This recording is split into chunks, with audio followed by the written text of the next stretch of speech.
Welcome back to the Fanspeak Network and happy Friday. Friday means wagers with friends. I have my friend Tyler, and you're going to get our 6 best bets for the week in just 1 minute.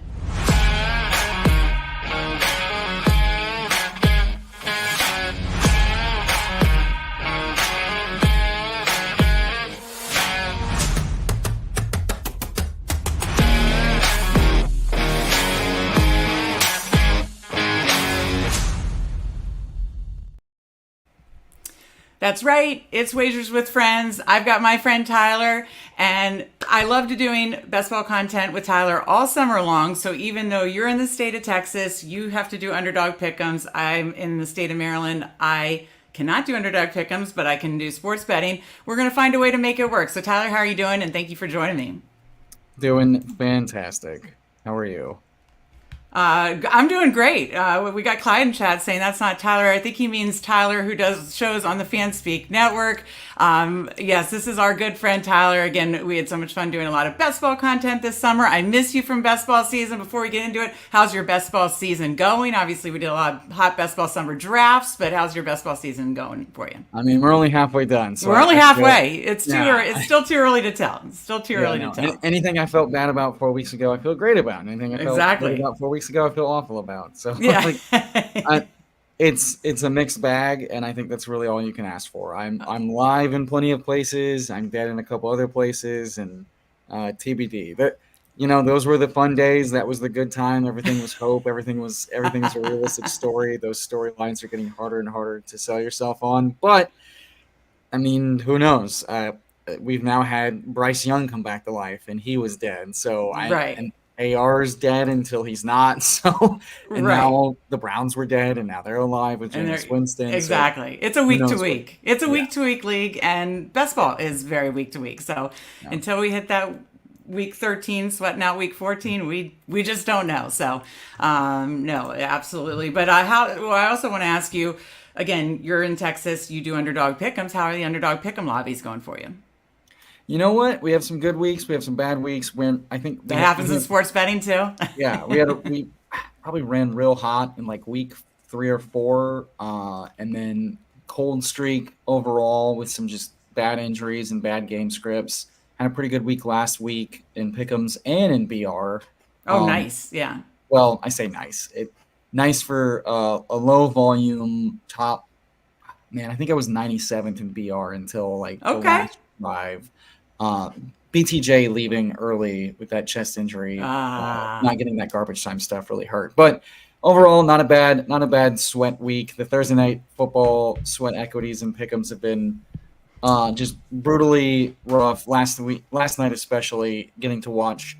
I knew the game was going to be ugly. I knew both teams were going to struggle, but man, it sucks to see the hometown team put up a stinker Houston, in prime time. But I also wasn't surprised given 2 of their top 3 receivers being hurt and the line looking like garbage. So it's all just a mixed bag these days. Which you got take your licks, take your highs to your lows, and just keep on rocking. This week though, looking like a lot more lines I'm seeing this week that I like than I think last week. Last week there were like a couple I liked, and everything else seemed pretty iffy. This week, some strong lines early. Yeah, absolutely. In fact, I have a lot of research left to do to whittle it down, to come up with those that I'm very confident in. Before we get into our wagers with friends, go back and forth with each of our 3 best bets each, which will give you 6 best bets. Again, that was 3 pick'ems, 3 bets. Tell people where they can find you. Of course, I know Fantasy Sanctuary, but tell the people if they don't know. Obviously, you should be following at emo, I believe _cowboy on Twitter if you're not already. But tell them where else they can find you in the YouTube streets. Yeah, I stream on the Fantasy Sanctuary with Tom and Rich, the home of UK best ball and DFS. Until DK pulled out everything, I think now they're chugging along with drafters and some other offsite stuff. But yeah, I've been doing a lot of in-season content with them after the off-season content. Yeah. This week only going to be streaming the pre-NFL kickoff. Just with all the they had to do they're doing their start sit stuff right now. Right. I was gonna say they do all that content yesterday. Yeah.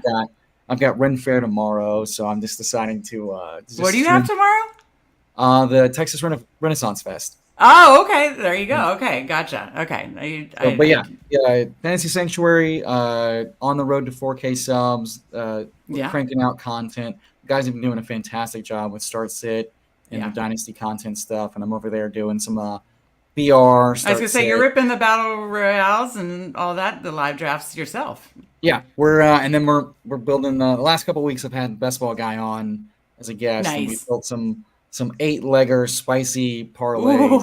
Ooh, Uh, that's fun. That's and fun. flexing them out. And man, last week I gotta say, the early favorites we liked that stood out was like Baker and Jameis, both over 1.5 passing touchdowns, like 1.3 and Okay, you 1.5x. get like a little And spicy on that, huh? yeah, and those smashed in the first half. That's So so it's like, funny you say that. That's been like my favorite prop market to attack lately is the passing touchdowns. mhm, Especially for guys like Baker and Jameis and Joe Flacco that are just going to sling yeah, it.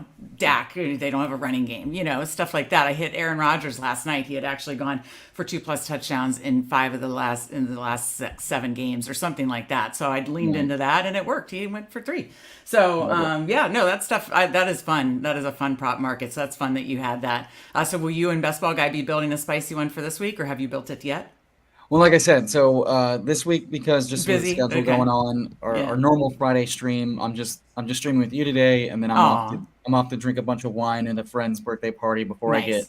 lit on Texas Ringfest Mead, and then go to a Halloween party. It's gonna be That's a great full fun. weekend. That's a full weekend. Well, I'm honored that you fit me into this schedule. And again, I've been Absolutely. yapping your ear off. I promise we'll get to the meat of our content. We've got Pat in here, Fantasy Dog Pound. Always Don't good act to like see it. you. No, don't come in here talking sweet to me, Pat. After you trashed my When did? Oh, my dog shit I saw the cage part of match. that. You were on with Tom and in the what do they call it? Cage match, right? Yeah, Jake and And then Neil's cage match, and And then I did or build a yes, dog Neil. shit You line. were on with Neil. Thank you. And then Pat was on with Neil, and then he gave a little assessment of your team. Right? Is that basically? Yeah, a little assessment with a Was lot that of a nice? love. It was all with love. It was absolutely all with love. So you rooting for Pat to win the cage match this week? Then that's on Absolutely fantasy not. I points. By hope the he way. eats all the shit. I like it. I like it. Well, if you guys aren't familiar with what we do here, Wagers with Friends, it's basically we each give our best bets, and whoever wins, the loser donates to the winner's charity of choice. I don't know if this is you got something going for you here, Tyler, but I have lost 3 in a row, so I'm hoping to get back Oof. in the winning ways. Yeah, oof is right. I was doing well beginning of the season, and then oof, it's been a little rough these last couple. So I've been making donations, but that's okay. That's the whole point of this. Doing the Lord's work, There's making no, bets and that's donating right. to charity. Exactly. Gambling for good, doing the Lord's work. Exactly. You said it perfectly. And then that way, there's no losers here. We're all winners. We're giving back. We're highlighting some nice charities. So we're each going to tell what charity we're playing for, and then we're going to get into our bets. So Tyler, which charity are you playing for this week? Well, we'll run it back. The charity I brought to the cage match with Neil and Jake a week ago. My local Houston Humane Society. That's where we had adopted both of our dogs. They're a fantastic charity. They do a lot of pro bono, vet medical checkups and walk-ins and things like that. They've come in clutch with a heartworm issue. They saved us thousands of dollars. Double checking testing before Yeah. we did an aggressive treatment for our one dog. So they just fantastic care, underfunded, and they do a lot of great stuff. So that's what I'll be playing for this week. I love to hear that. Love a dog rescue, taking care of the pups. So Houston Humane Society, houstonhumane.org is what Tyler is playing for. And I will tweet these charities that we're playing out right after. I'll have our bets and our charities up on Fanspeak by tomorrow. So I'm playing for the. I know October was, Crucial Catch and breast cancer awareness, but I am playing for Susan G. Komen Breast Cancer Foundation. My aunt just had surgery this week to have lumpectomy and will be starting some treatment. So in honor of her, and prognosis is good, but she's still got a little battle ahead of her. So in honor of her, I'm going to play for the Susan G. Komen Foundation, Komen.org. So those are the two charities. Again, I will tweet this out after. In chat, we have Clyde. How can you hope to beat Keg? Well, I did not beat Keg last week. Keg came in with some monster like plus 500s and hit a couple of them and just whooped my ass. He went with for like a major like Karate Kid sweep the leg. And it worked. It worked. It totally worked. So and I did not have my best week last week, but we've had some fun parlays lately. And before we get into our best bets, you will see on the bottom. All of Spread and Tyler's bets are free on fanspeak.com. Check out their betting card. But if you want to check out our Dub Club, it's a free week too. Free week, but that's where you get the alts, the touchdowns, the parlays that we land on. We hit a show parlay last night, plus like 860. That was super fun. Just a three-legger. Yeah. We each picked a leg. It was great. And those are the best, right, Tyler? You just talked about you and Best Ball Guy building when you're building and doing like a little collaboration. So that was super fun to hit last night. Definitely been hitting plenty parlays lately, of all different sizes. But check us out. It's a free week. Screenshot the link at the bottom, or just go to fanspeak.com homepage, and the Dove Club link is right there. Again, free week on that. So, okay, we covered all that. We covered where to check us out. We covered the charities we're playing for. Now it's time to get to the nitty gritty. Tyler, you're my guest. 3 best bets. What is your first? For you, it is not a bet. We're all legal up and up here. What is your pick 'em, higher or lower? First one. I'm excited about this one because they've got it juiced as a 1.17x, and that is. I was gonna say you don't have to do juiced ones if you don't want, because we're basically just doing record with this. Mama didn't raise no bitch. If you're giving me a bet I like that's also got spice, then we're cooking, and that's Devon Achane over 4.5 receptions. Oh, okay. I was gonna do as regarded, so I won't do that. I love it. I love that you took it early. I was like, I'm doing Achane first, so he can't steal from me. And then I got the Jameis Winston stolen from me last week in the cage match. So I have learned my lesson to get my favorite play off the board early. Nice. Well done. Done. Okay. Okay. So you go at Devon Achane over 4.5 receptions. Correct. Okay. Yeah. Okay, so that is Tyler's first play. So he wiped me out of my first play on my notes because that's where I was headed. But that means, great minds think alike. I always feel good when, I'm locked in on the same. I think the fact that this line is juiced, it's just, these lines are made looking back with like the last 3 and 6 games, right? And they're looking for averages and things. And this ignores the fact that Tua's only played like 3 full games this season with Achane, and in all of those games, he has seen 6, 7, or 8 targets and/or receptions. This is a game. This is a division game. This is huge. It's against Buffalo. Buffalo is rolling. Not only is Buffalo rolling, Miami's weak against the rush, but Buffalo is also crushing right now with pass rate over expected. A lot of passers hitting now that Cooper Kupp has joined the fold, and so we're talking high Vegas total, divisional game, and Achane is being used in the Waddle role right now. So it's Tyreek and Achane are like the wide receiver 1 and 2, and so this Achane, I'm confident Achane sees 6 targets in this game. Yeah, like Tim says in chat, 2 different worlds with Tua. Absolutely. So if they're gonna give me juice with a line that's taking into account Skylar Thompson and Tyler Huntley, I expect 4.5 to be even odds, and now that they're giving me 1.17x, this seems like a smash because this can hit in any game script. He's being fed as an extension of the run game because he's not been that good, and the O-line's been kind of messy, and Mostert's operating as kind of a big guy, red zone. He's been the more effective rusher so far. Achane's being used more as the scat back type, so. If they're having a lead, I expect them to see targets to keep the chains moving. And if they're in catch-up mode again, which is very likely against this very red-hot Buffalo team, and we've seen these two teams go toe-to-toe with, 50 and 60 team total or game total in the last few years with Allen and Tua at quarterback. I feel like this is almost game script proof at plus odds. Absolutely. I absolutely love it, obviously, because you took mine and I love it and I respect it. And I respect that you went for it first. My first play then is going to be, it looks like T. Higgins is going to be out. He's doubtful. Right. We saw the target share that Mike Gesicki got last week with Higgins out. He is the wide receiver too. Mike Gesicki over 29.5 yards. The line is not adjusted, so I'm jumping on it. That's all there is to say. If Higgins isn't in, I want Mike Gesicki over. So going Mike Gesicki over 29.5. I like that. I like both of the tight ends here. Eric All and Gesicki, I both like. What's All's line at? That's a great question. Let me see. Let me pull it up on Underdog. Eric All right now is a 3x for a rushing receiving touchdown, 17.5 receiving yards with an 11.5 longest reception. So that looks really nice too. That looks nice too. Yeah. It seems like when T is out, they use the tight ends a lot more. Eric All's been steadily integrated more and more if any of the receivers miss. So yeah, I like Gesicki and All here. Gesicki sure seems like he's got the rapport from camp. Eric All has just been really efficient and really effective. And Vegas with Minshew feels like a better bet to potentially stay in the game. So definitely like that a lot because you have no idea what you're going to get out of Burton or Yoshi Voss. It's kind of a mixed bag. With the current rotation of young players and new people on the team, and especially now with Zach Moss. It looks like he's doubtful or out, right? He's doubtful after a Friday DNP with a neck issue. Yeah. He's their pass protector guy. They haven't really used Chase Brown in the pass protecting role as much.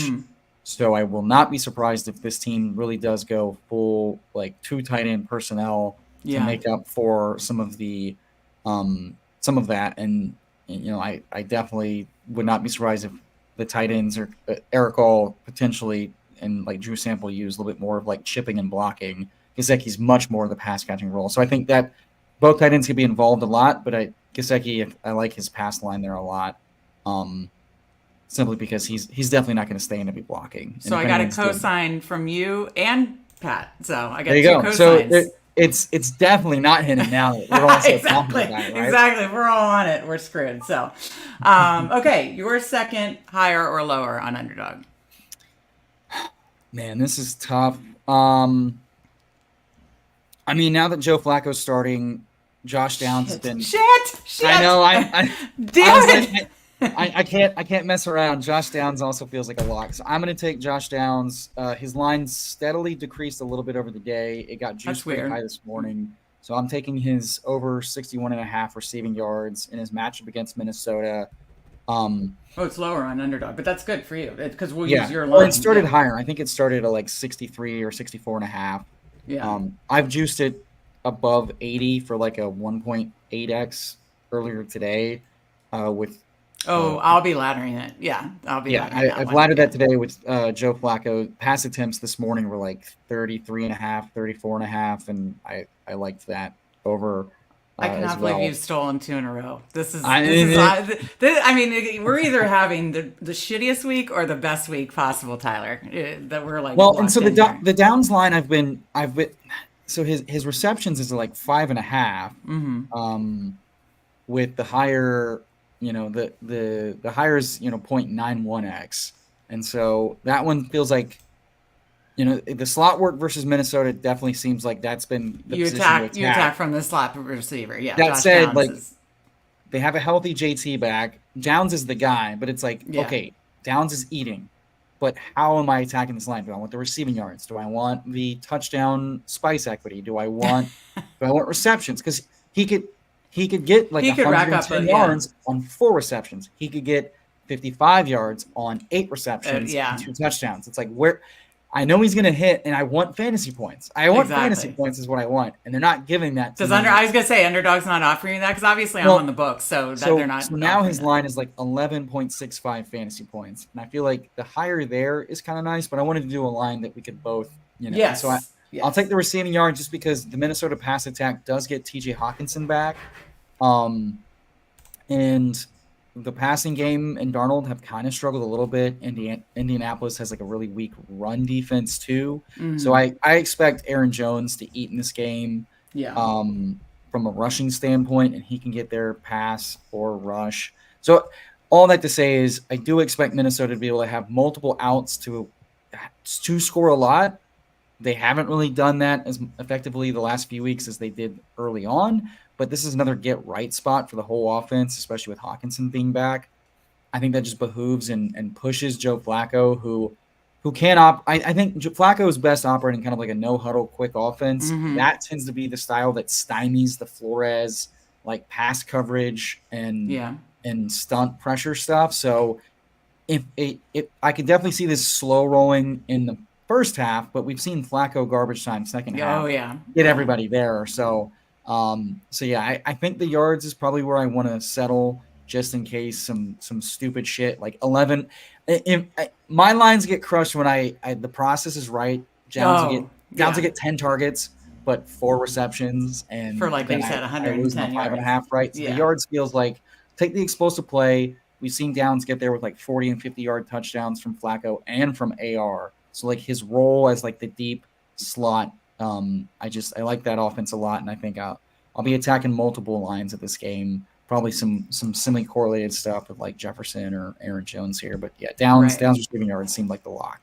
Well, Downs was the one I had written down, but you gave a good segue because I'm going to pivot from Downs to his quarterback, Joe Flacco. If you're on Underdog, unfortunately, you couldn't put those two together, right? Because you can't do quarterback receiver. No, you can. It just lowers your overall. Oh, you can. Okay. For some reason, I thought maybe it's on draft. There's certain things, but if I did obviously on the books you can do whatever you want, but I couldn't remember. I think it's like pass attempts and receptions can't, or it's like and then if you do like yards and yards, I think it's the only thing I can't. It's like I didn't know if you could do yards and yards. Yeah, I think I can't do like Flacco and Downs touchdowns overs that I can't do that. But the more correlated they get, just the more that they lower your overall odds. And that's how it is on the books too. So that's why I think I could do like Flacco attempts and Downs yards, or Flacco and Downs yards. I just couldn't do touchdowns and touchdowns. Okay. Well, I'm doing Flacco yards. So if you do get crazy and do like a 6-legger on Underdog, you could do this, or if you want to do a 6-legger on if you're in a legal sportsbook state. I'm going to do on FanDuel Sportsbook right now. Flacco is at over 235.5 passing yards. Same. We've seen Flacco soar over this. Again, we've also seen quarterbacks and receivers get there in the passing game. Much tougher to run on the Vikings than pass, and wouldn't be surprised if they're playing in a negative game script where Flacco has to, as you said, get that Flacco garbage time, which we know he can do. And Flacco and Winston are like my two favorite just gunslingers. Doesn't matter the game script. Doesn't matter if they throw a couple interceptions. Who cares? They're in it until the end. And they could give you some fun ults and fantasy blessings. Those two. Yes, they are our fantasy blessings. Both we didn't know we had them as we were, as you said, hopefully drafting this summer. But I am very, very excited that both Flacco and Winston are in our lives again in season. So I'm going to take advantage of it. Joe Flacco over 235.5 passing yards. So that is 2 for each of us. What is your third and final pick? I've been mulling over this one a lot. I'm going to see if you steal what I have. If you steal 3 in a row, that'll be amazing. Well, I have a sneaking suspicion, but maybe not. This one's tough. I'm really torn.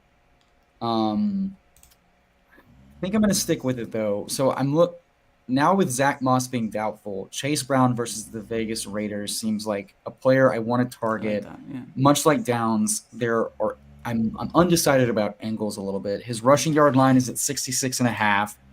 His attempts line is definitely favoring lower than 15.5. I think smart money is avoiding the receptions at 3.5 because again he's not really been trusted as like the pass protector guy. He's steadily at 2 receptions. So I'm sitting here mulling. His fantasy points is at 14.15, which feels a little bit high without. And so this is what leads me to I'm going to go over 0.5 rushing and receiving touchdowns.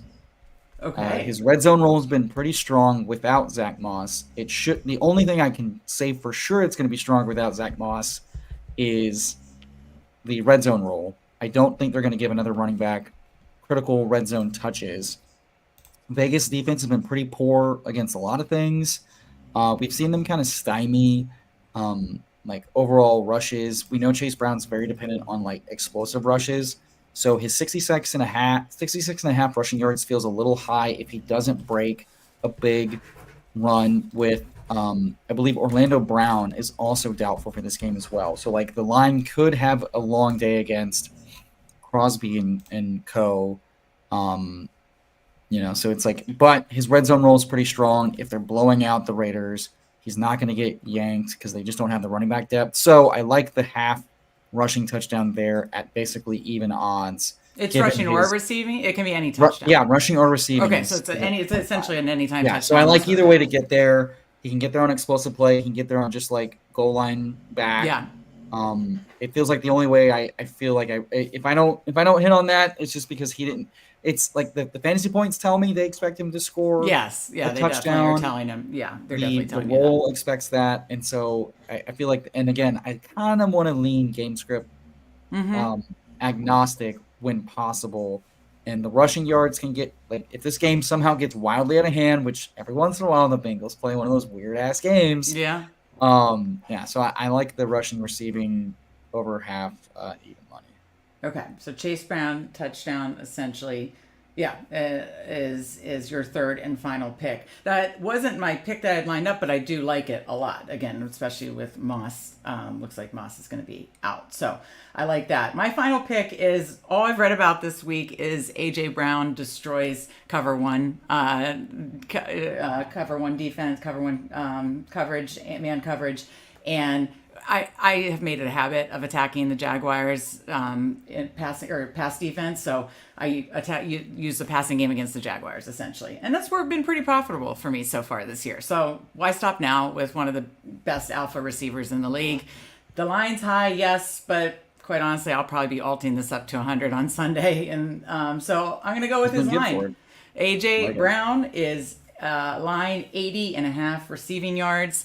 Eagles aren't throwing a ton when they're up a lot, but AJ Brown could get there in just a few catches. So AJ Brown 80 and a half, I think he'll destroy as he does against this type of defense and coverage. I think he will destroy this Jaguars defense on Sunday.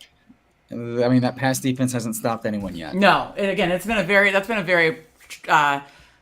profitable funnel, just target the Jaguars pass defense. Who are the Jaguars pass defense playing? If it's a good quarterback and receiver, circle it, target it, go for it. So absolutely, we don't need to make it harder. Sports betting's already hard as it is. So so I'll read them really quick. Again, Tyler's is a chain over 4.5 receptions. Josh Downs over 61.5 yards. Chase Brown rush or receiving touchdown, at least over a half touchdown, so at least one touchdown. Mine is Mike Gesicki over 29.5 receiving, Joe Flacco over 35.5 passing, and AJ Brown over 80.5 receiving. So I will have this up on fanspeak.com. It'll be in Dub Club if you subscribe. It'll be up on, we send Dub Club all of our Friday night show bets, which includes the DGen Dads, they will be on. Andrew Justin on at 9:30 tonight. They've been cranking out the winners, so they give me the best bets. I take the Friday night wagers with friends. That's one of the posts on Dub Club. And then, of course, we give alts, anytime touchdowns, and some fun parlays. And we're definitely been very positive ROI. So come join us, check us out for a week, and I'll be there. And I will tweet out our charities that we're playing for, Tyler. Hell yeah. So any final thoughts we got historical anomalies in here. Scared to ask Tyler what he has displayed over his shoulder. You're looking at my balls, historical. That's what you got. I will say a little bonus bet I really like is Bryce Young's passing yards line right now. I famously was hammering the under last week. I got brutally punished for that. Not only did the passing offense look just fine, against a pretty good pass defense, even with Surtain in, but Bryce Young looked surprisingly strong. The Saints defense is wrecked by injuries right now, and I know that Xavier Legette and Coker don't seem like awesome options, but this is Canales. He uses the running backs a lot, so Hubbard and Miles Sanders are used as extensions of the rush game via the quick passes, plenty.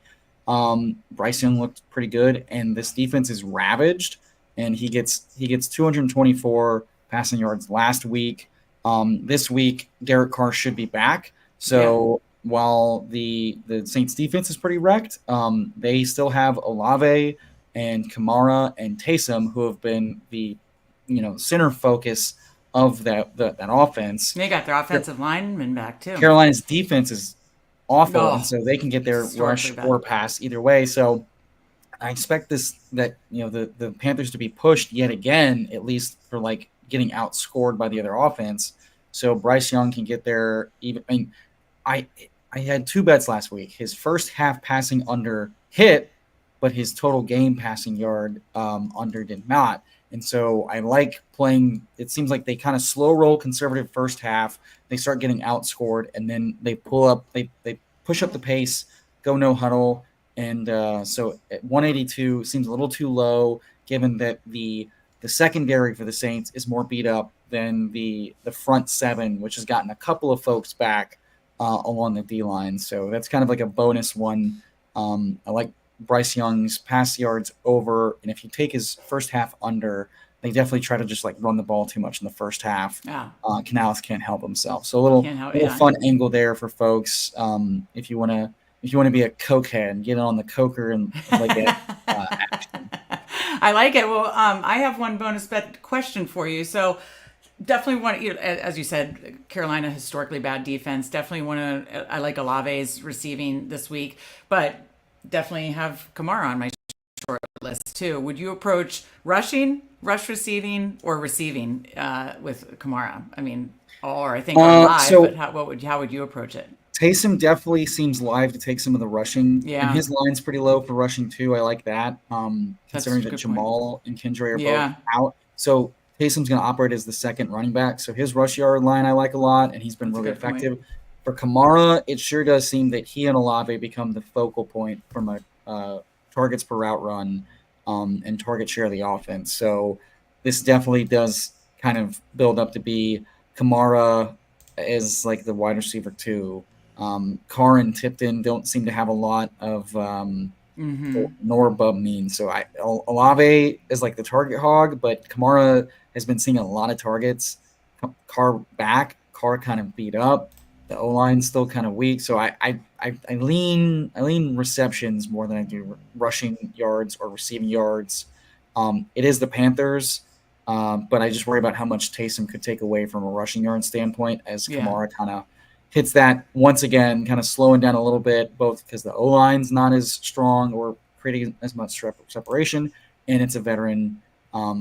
And see, like the Kamara touchdown still doesn't feel as good because so it's like Taysom's going to mix in. The only way Taysom's not is if he's catching passes is like a split out, like wide out or tight end, and Kamara's going to see more of the checkdowns. Taysom doesn't take away the checkdown. So to me, the safest option is they're doing what they want on offense, and that's going to be just keeping Derek Carr clean, which is quick passes, and that sounds like Olave, Kamara, and then Taysom taking some of the touchdown equity away from Carr and Kamara.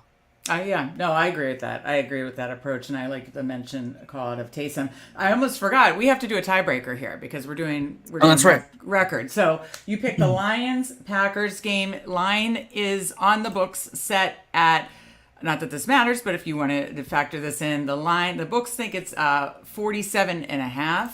So last time we did this, we played Price is Right style rules. Nez and I were each 2-1, so we needed to go to our tiebreaker, and Nez edged me out. So we're going to go Price is Right style, and that means I realized that the second person's the one with the edge. So I'm going to let you go second.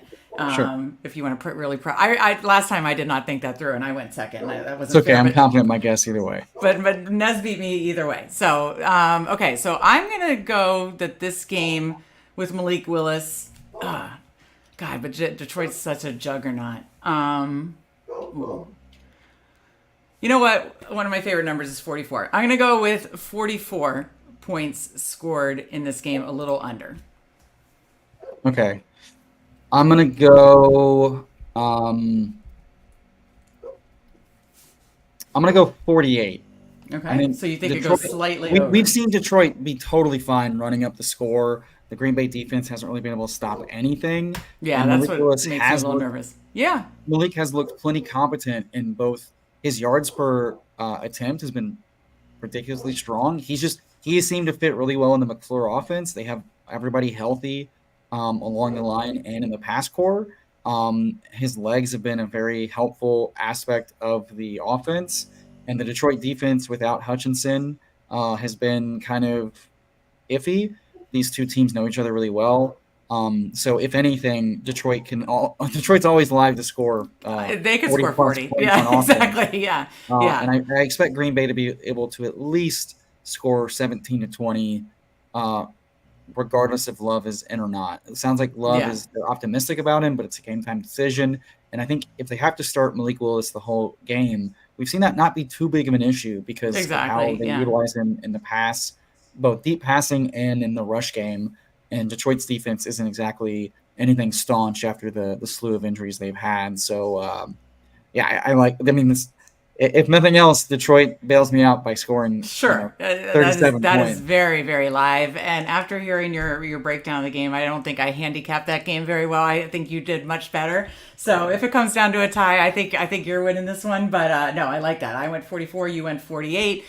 Historical anomalies, and Chad says congrats on the Commanders win. As a Bears fan, I could say Very they fun. earned it. Washington is fun. They are very fun. I'm on an apology tour after 2 weeks of just ripping Cliff Kingsbury. I needed a massive apology tour. I have nothing to apologize for. It's all Jaden Daniels, Cliff Kingsbury. What? No. Yeah, I was very wrong on Cliff Kingsbury, and I'll take the L on that. After 2 weeks, I was cursing him and saying he's not inventive or creative or all the things, and We shamed him into changing, Meg. Don't apologize. yeah, He was okay, too so no horizontal. apology. Yeah, maybe he heard it. He He heard put it. training wheels on Jaden, and after He 3 weeks, did. discovered Jaden don't need training wheels. And then they Exactly. opened it up. So everybody was right and wrong. And Okay, we that's pushed. a good way to summarize it. But thank you for the congratulations. I still think you Absolutely. have a hell of a quarterback in Caleb, even though that game was a little rough for him. Still think you got a lot to be excited about as a Bears fan. And Historical Anomalies also says we're bankrupting in books this week. I like that going into the weekend. I like that, like good positive vibes. What are your positive vibes for the people as we send them out, Tyler? You always got some Week good ones. 9, we're past the halfway point. The hope is still here. The hope is alive. Our bags are getting outs we never could have dreamed of. It ain't over till it's over, baby. And let's rock and roll because the home stretch is what matters. That is absolutely true. This has been super fun. Lock these bets in. Again, it'll be on Fanspeak. It'll be on Fanspeak Twitter. Check out our Dub Club. Check out our free bets. We appreciate you for joining us. So for Tyler, I'm Meg. Good luck in week 9, and we will see you next time.